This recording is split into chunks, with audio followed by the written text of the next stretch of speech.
Hey, how you doing? This is Jerry Logan, professor. Going over discussion questions. So I'm starting out with chapter one, discussion question. So what I've decided to do, what I've been doing, is putting up weekly discussion questions every week. And what I'm doing is going over the contents for the weekly discussion. Some of my classes in which I do have a Zoom meeting, so I'm able to discuss it with my students. However, for those unfortunate do not have the Zoom meeting with me, I am at the same time presenting the same information regarding on the chapter one discussion questions. So whether you in Blackboard or D2L desire to learn, I just kind of made a general one for whichever program that you're in as far as access to class content. So whether you're in Blackboard or D2L, pretty much the same, kept the same discussion questions, which is really starting out. Make sure you follow the instructions, of course, when you are answering the questions. So again, depending on the particular questions, is 150 words or 250 words. And so some of the students say, well, okay, is it 150 words or 250 words total, or is it per question? So it is actually per question. So for number one, what is your definition of sociology? I'm looking at pretty much, whether I state it's 150 or 250 words, whatever's being stated. But it's basically, to start out, is just what is your definition of sociology?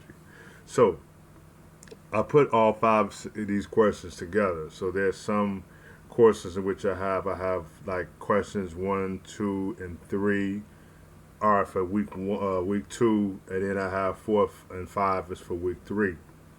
So my video is broken down for chapter 1 into 2 parts. We get into the early sociological thinkers and the early sociologist founders, so to say.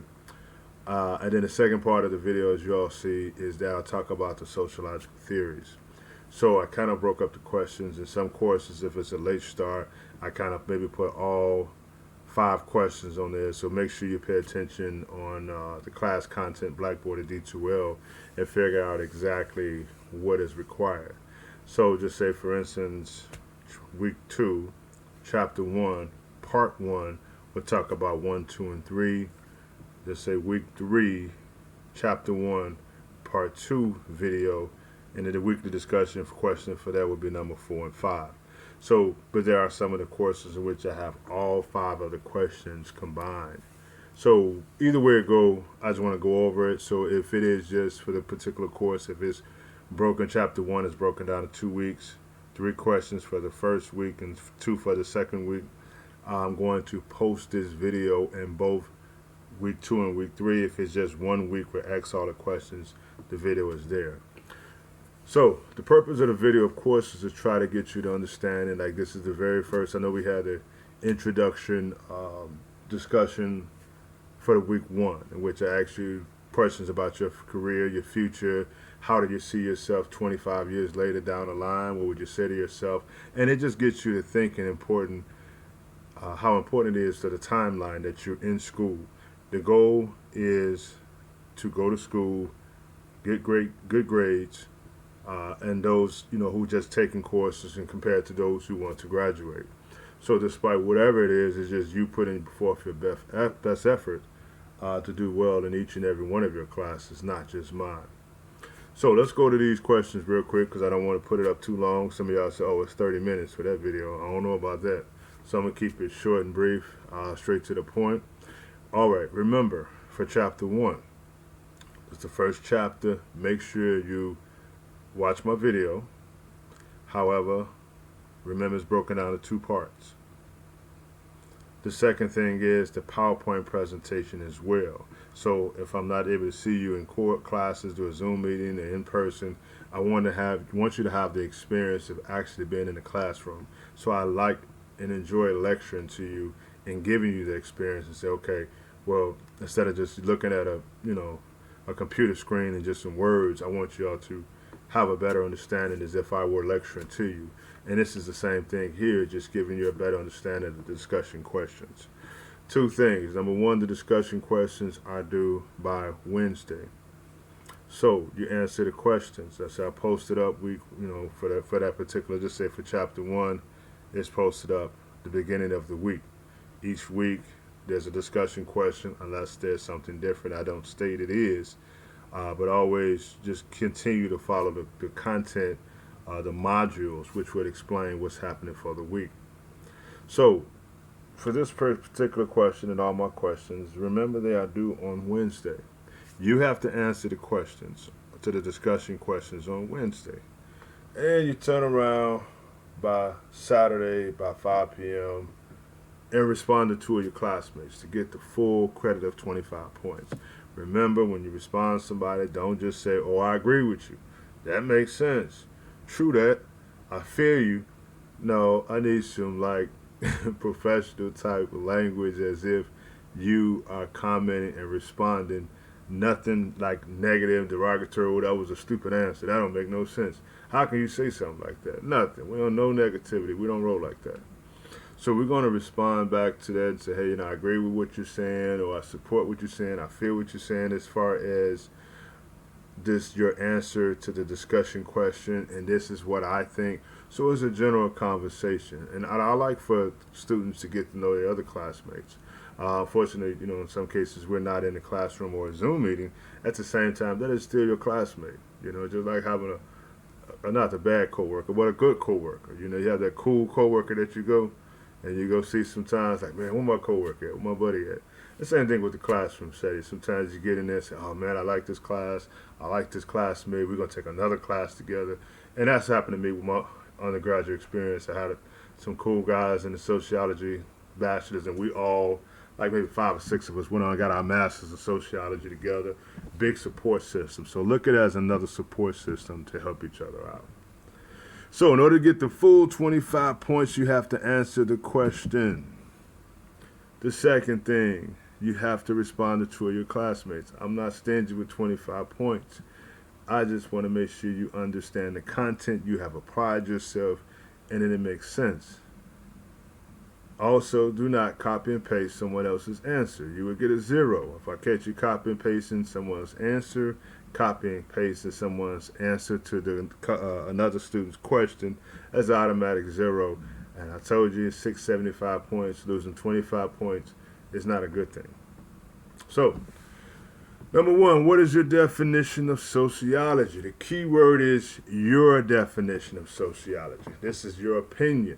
This is what you think. Of course, you can sit back and, you can Google it and get some information and say, hey, society is defined as such and such. However, I think of sociology as this. Just give me some conversation with us. What is your definition of sociology? What do you think it's about? Things like that. So it's nothing I'm not jumping up and down about. If I state, it's not like I'm counting the 150 words, okay, and they got 148. Oh, he's short. He or she is short. I'm taking out 2 points. No. We're all grown, we're adults, and so at the same time, we're answering questions, and I'm just want to ask you a question. If you feel like you got to count down, okay, that's 148, or that's 248, I got to think of 2 more words to add in there, But I just want to make sure it flows. So just don't give me 2 or 3 sentences. That's why I put a number on the amount of words that need to be used. So give me your definition of sociology, what it is. You've seen my PowerPoint presentation, you heard a video, and you say, okay, cool, I got to understand what sociology is. So I'm not going to answer it. I just want you to answer because your definition of it. It's not a right or wrong. Number 2, what are some of the things you want to learn about in this course? If there's a particular section or particular topic according to the book is basically from OpenStax for those classes that require the book, and for the other classes, if I do PowerPoint presentations regardless. However, there's some, if you look through, these are the different chapters of the book and say, man, I want to learn more about this. I want to learn more about that. Tell me what it is. It could be more than 1. It could be more than 5. It could be more than 6. What are some of the things you want to learn about in this course? It's some of the things that interest you that has to do with the sociology piece. If it's a cultural piece, if you want to learn more about socialization. Remember, I always say that socialization is huge because we talk about gender roles and their expectations. Tarkar-Parsons, sex role theory, comes down the line, all that. 3, do research on Herbert Spencer. Karl Marx and Max Weber. So what I want you to do is you have the content from my videos. Also do your own little research about these three individuals. Of course, Herbert Spencer talks about social Darwinism, the survival of the fittest. Karl Marx, father of conflict theory. Karl Marx talked about the bourgeoisie and the proletariat, the inequalities that exist between these two natural enemies, and the only way to resolve the tension between these two is through a form of a bloody revolution, as Karl Marx described it. Max Weber, the spirit of capitalism, the Protestant ethic. There's a lot of stuff, so I don't want to drag it on and put it in my PowerPoint presentation. I'm briefly introducing them. So it's a brief information about Herbert Spencer, Karl Marx, and Max Weber. But I want you also to be able to do some more research and say, okay, this is what I found out about it.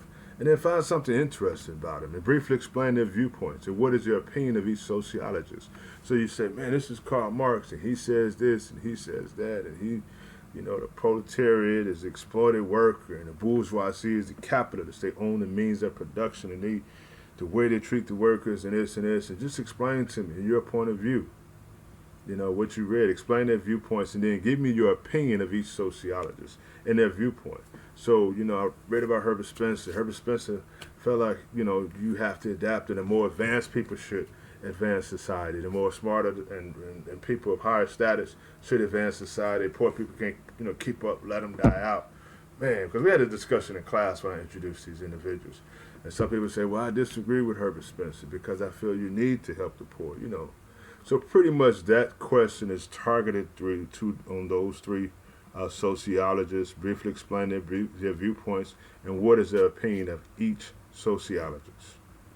Now, some of my courses, this is week 2. Those 3 questions, and then I jump to week 3 and do 4 and 5. However, I'm going to combine them all because it's chapter 1, and then I got videos for chapter 3 and all the chapters on the discussion questions. Number 4, do some more research and define the functionalist perspective, the symbolic interactionist perspective, and the conflict theory. I need y'all to know these things. These theories are huge. They will be on every exam. These 3 sociological theories will be in your final paper as well. I've been teaching for years, a lot of years. I don't know if it's 8 or 9 years or something like that. However, the thing about it is every semester I tell students from chapter 1 that you will be using these different theories. And in the end, by the end of the semester, they do their written assignment and they flowing with it. According to the conflict perspective, according to the symbolic interactionist perspective, according to the functional structures perspective. I mean, they talking out like they know this stuff back and forth because that's what you're going to do.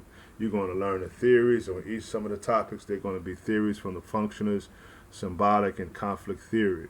I need you to know them. They will be on all 3 exams, and it will be in your paper, your written assignment too. I guarantee you. You may not have to. You don't have to use them, but a lot of people use them.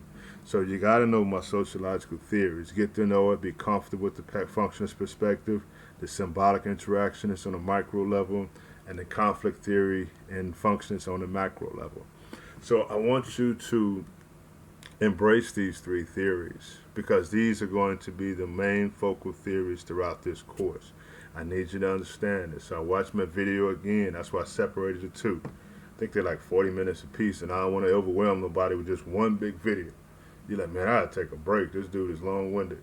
So I broke it down to 2 of them. And so the discussion questions, make sure you're familiar throughout the course. I will be saying this according to the functionalist perspective on deviance, symbolic interaction, the conflict theory, social stratification in the U.S., marriage and family, sex, power, and gender, sexuality, culture, all this stuff is going to be in there. So I just want you all to be familiar with it. So study these.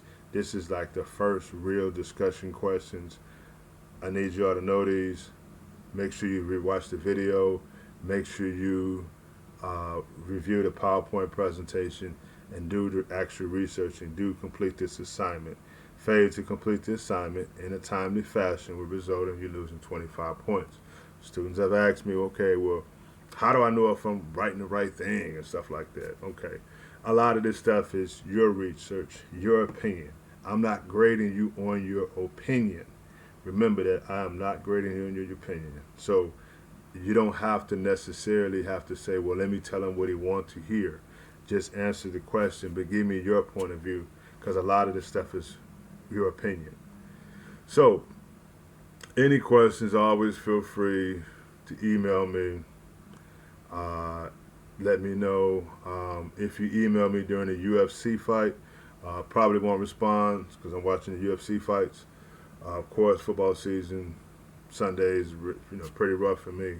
However, I get back with you as soon as possible regarding when my main two sporting events are on. However, send me an email. I don't want you to scratch your head, figure, am I doing something right? Y'all know. That's all. Y'all know me. I'm cool. As always, feel free to contact me. But make sure you answer the discussion questions thoroughly. Make sure you do them in a timely fashion. Make sure you respond to two of your colleagues as well. Make sure that you do the questions. I don't want to see anyone lose any points. So, with that being said, I'll follow up next time with chapter 3. But you all have a great night and enjoy this. Enjoy your day. And if any questions, let me know.